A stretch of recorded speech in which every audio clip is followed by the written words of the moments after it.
Crisps, or potato chips, are delicious. They're salty, they are crunchy, and they are easy to snack on, sat on the sofa. So easy in fact, before you know it you've gone through a fair few bags of them, and probably a share bag too. I know I did, to get to this size. And that's because, although delicious, crisps are so calorific. This is a reduced fat bag. And even with that reduction, for 100 grams of these, we're looking at 469 calories. That's about a quarter of a day's maintenance. So when I started on my weight loss journey, crisps for me were the hardest things to give up. With sweets, the swap was easy. Just eat fruit and you'll get used to it. But to replace that crispy texture whilst dieting, I found quite difficult. Healthy eating doesn't have that crunch. Or at least I thought it didn't. So, I'm looking for an alternative. Something that's crunchy, salty, and has a lot less calories. This is a standard British bag of crisps. And this is the baseline of what we have to beat.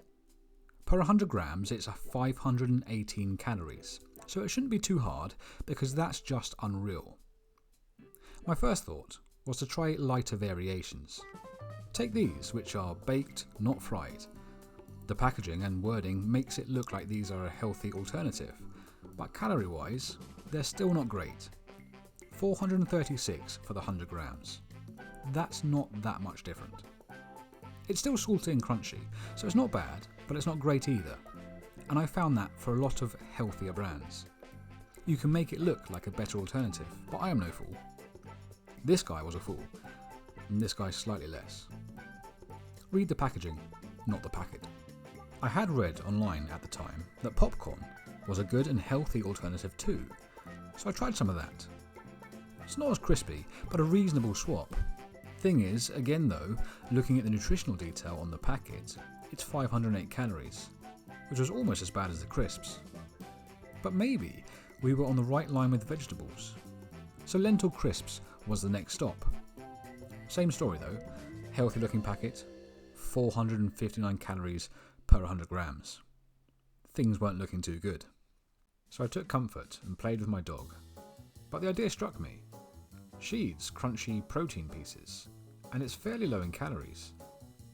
Now I wouldn't recommend dog kibble to anyone, but surely there was a crispy protein I could try. Made for humans. Pork scratchings was the answer, though even the light version is 565 calories per 100 grams.